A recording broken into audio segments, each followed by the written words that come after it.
Welkom by die Afrikaanse klas. Vandag gaan ons praat oor opsommings. Summaries.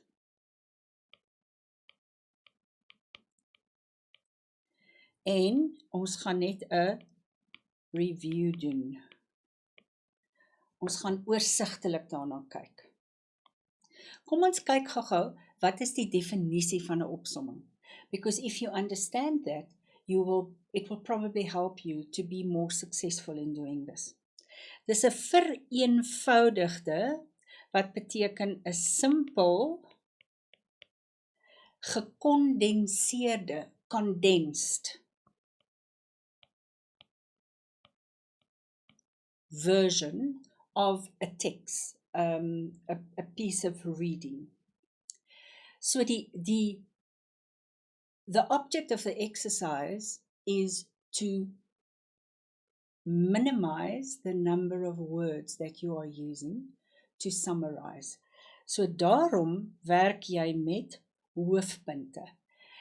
The whole thing is to try and determine what is the essence of this paragraph and then to rewrite it in your own words. Goed. So die eerste ding wat jy moet doen, wanneer jy na die teks kyk, wanneer jy die teks lees, is jy moet die woorde minder maak. Nou, as jy net gou-gou kan terugdink aan die taalwerk en dink aan byvoeglike naamwoorde. Those are adjectives. What do adjectives do? They describe. So daar is ons beskrywings. As daar beskrywings in die paragraaf is, sê nou maar hulle sê van die pragtige, blonde, blou oog jong man. Right? Nou het hulle 'n klomp woorde gegee, maar die essensie is, hy's 'n jong man. So jy kan die pragtige, blou oë, blonde, kan jy alles uitkrap, en jy sit met die essensie, hy's 'n jong man. So dit gaan jy alles elimineer. Herhalings, repetitions, where they say the same thing maybe in two ways. Scratch it out, it's not necessary. Verduidelikings, explanations. If it's not essential, scratch it out. And for instance, quotations. Those are non-essential when you work with summaries. Goed, belangrik is om jou eie woorde so ver as moontlik te gebruik. You do get penalized when you use pieces out of the text. Unfortunately, that is not allowed. So jy moet probeer om so ver as wat dit vir jou moontlik is, jou eie woorde te gebruik, want dit wys jy verstaan wat jy lees. Opsommings skryf ons meestal in die verlede tyd. Verlede tyd het en ge, so dit help dit net om dit bietjie makliker te maak. En dan, as daar direkte rede is, dan sou jy dit kon verander na indirekte rede. So you are writing it in the third person. Dis net algemene wenke. Kom ons kyk gou-gou na die tegniek, the technique of working with a summary. First of all, you have to make sure that you understand the instructions. Die instruksies. Nou gewoonlik sê hulle vir jou daar, hoeveel woorde? Gewoonlik is dit tussen 60 en 70 of baie keer 80 woorde. Meeste van die tyd dink ek is dit 70 woorde. Daar is instansies, examining bodies, where they will penalize you if you use fewer words than the minimum.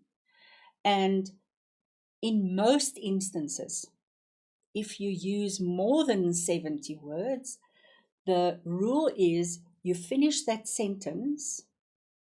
Say, for instance, the sentence ends on word number 75, and then you will ignore the rest of the text. So it's literally to your it's for your better, for the it's I'm so sorry. It's definitely worth working within the parameters of the number of words that they give you. They will tell you you have to summarize it in 7 points or in 5 points. 'n kolpunt is hierdie ding is 'n kolpunt. Of 9 uit die 10 keer wil hulle hê jy moet die sinne nommer. Ek persoonlik dink dit is die veiligste om net die sinne te nommer. Goed. Nou lees jy die passasie. So read the passage. Just get an overview. And then you go back and you look for hoofgedagtes, sleutelwoorde. Make a list of the keywords. En dan skryf jy jou eerste kopie, your first draft. Onthou eie woorde, maar jy moet die betekenis onthou. Dit is baie interessant. As ons hierdie goed merk, en daar's 'n Engelse woord byvoorbeeld, dan hou jy die Engelse woord toe. And if the sentence still makes sense, and it's true to what the meaning is, then you award the mark. If it's an English word and it doesn't make any sense, unfortunately, then you won't get a mark for it. Gebruik een sin per punt.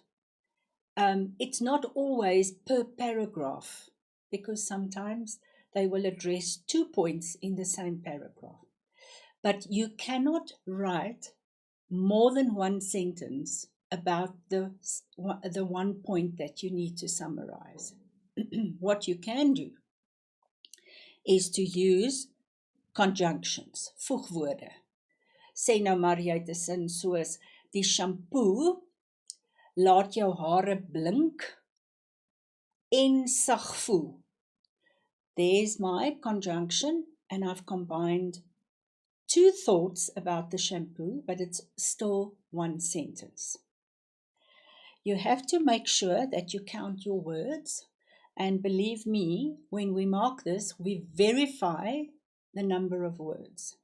So it needs to be accurate. Your first draft, you have to write rof weg, of dis jou rowwe kopie. Wat baie belangrik is as jy jou eerste kopie geskryf het, en jy gaan oor na jou finale kopie, dat jy daardie eerste kopie doodtrek. Goed, nou lees jy wat jy geskryf het. Weereens, as jy jou woorde getel het, sal jy weet of jy woorde moet wegneem, of woorde moet byvoeg. Maak seker jy bly tussen 60 en 70 woorde, en kyk, redigeer, edit jou taal, kyk of jou werkwoorde op die regte plek is, kyk of jy die regte punctuasie het.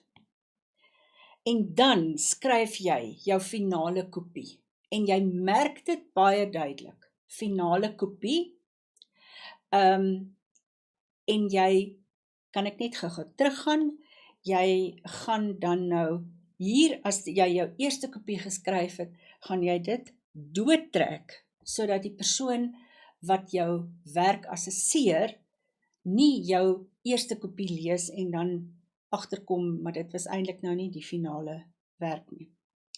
Goed. Kyk vir taalfoute, as jy kan, skryf jou woorde neer. As jy jou sinne neerskryf, maak seker dat jy 'n lyn ooplaat, nadat jy 'n sin geskryf het. Dit maak dit net baie makliker om dit na te sien. As alles so in mekaar is, dan is dit nogals baie moeilik. Nommer jou sinne, ons het daaroor gepraat. Wanneer jy instruksies skryf, soos byvoorbeeld, kom ons dink gou-gou aan COVID-regulasies. Was jou hande gereeld. Dan begin jy elke sin met 'n werkwoord. Was jou hande. Staan weg van die persoon. Dra jou masker. Saniteer gereeld. En baie belangrik, moenie dele uit 'n teks net so gebruik nie, want dit gaan jou definitief nie help nie. Goed, daar is 'n les wat gaan volg vir graad 10 en dan een vir graad 11 en een vir graad 12, waar ons na die spesifieke tipe voorbeelde gaan kyk vir elke graad. Baie dankie, ek sien jou weer.